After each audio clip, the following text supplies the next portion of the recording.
শহরে ফের ক্ষতবিক্ষত দেহ উদ্ধার। ব্রিগেড প্যারেড গ্রাউন্ড থেকে উদ্ধার হয়েছে অজ্ঞাত মহিলার পচা গলা মৃতদেহ। এই বিষয় নিয়ে বিস্তারিত জানতে কথা বলে নেব। আমাদের সঙ্গে রয়েছেন প্রতিনিধি পার্থপ্রতিম ঘোষ। পার্থপ্রতিম, মহিলার পরিচয় সম্পর্কে কি কিছু জানা গেছে?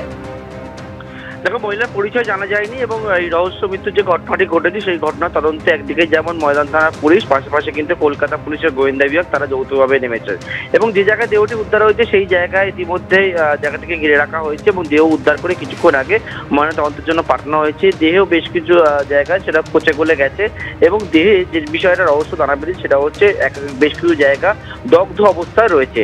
সুতরাং কিভাবে মৃত্যু হলো মহিলার এবং মহিলার পরিচয় বা কি সেটা জানার চেষ্টা করছেন তদন্তকারী আধিকারিকরা। এটি কোনো রকম ভাবে আত্মহত্যা করেছে নাকি কেউ খুন করেছে নাকি অন্য কোনো কারণ রয়েছে, সমস্ত বিষয়টা কিন্তু খতিয়ে দেখার কাজ এখন প্রাথমিক পর্যায়ে রয়েছে, সেটাই চালাচ্ছেন লালবাজারের গোয়েন্দা এবং ময়দান থানার পুলিশ। ধন্যবাদ পার্থ।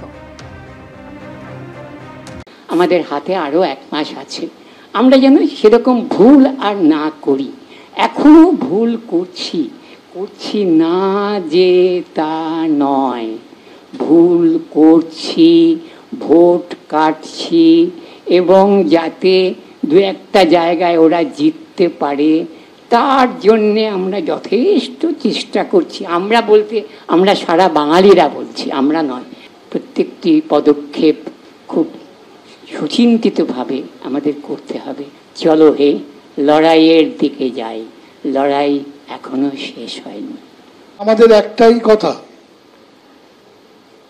যে বাংলাকে বাঁচাতে গেলে মোদী সরকারকে হাঁটাতে হবে। কেন একটা চেষ্টা হচ্ছে যে বাংলাকে উধাও করে দাও, যে বাংলা একদিন স্বাধীন এনেছিল সে বাংলাকে শেষ করে দিতে হবে।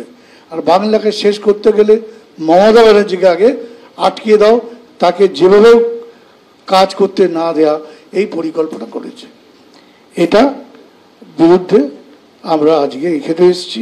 এই স্বৈরতান্ত্রিক রাজা যাকে বললেন প্রতুলদা, তাকে আমরা হটাতে চেয়েছি এবং এই স্লোগানটাই তুলেছি, মোদি হটাও দেশ বাঁচাও। এই করতে গিয়ে আমরা গানও গেয়েছি, নাটকও করেছি, আমরা বক্তৃতাও দিয়েছি এবং আমার সিনিয়রদের কাছ থেকে অনেক অনেক অনেক শিখেছি যে গণতান্ত্রিক অধিকার রক্ষা করার জন্য কত রাস্তা আমাদের কাছে রয়েছে। মোদি হটাও দেশ বাঁচাও, এই বার্তা আমরা পৌঁছে দিতে গেছি শুধু বাংলা নয়, পুরো দেশের জন্য। এবারে আমাদের গণতন্ত্রের জন্য, আমাদের সংবিধানের জন্য, আমাদের মহিলাদের স্বাধীনতার জন্য, এই সব কিছুর জন্যই আমাদের দরকার এবার মোদি হটাও। এটা অরাজনৈতিক সংগঠন নয়, এটা কোনো দলীয় সংগঠন নয়। আমাদের কাজ হচ্ছে বিজেপিকে ভোট দেবেন না। বিজেপি ভোট না দিলে কাকে দেবেন? যিনি ভোট দেবেন তিনি ভোটের মুখে সিদ্ধান্ত নিতে পারবেন যে কাকে ভোট দিলে বিজেপিকে হারানো যায়।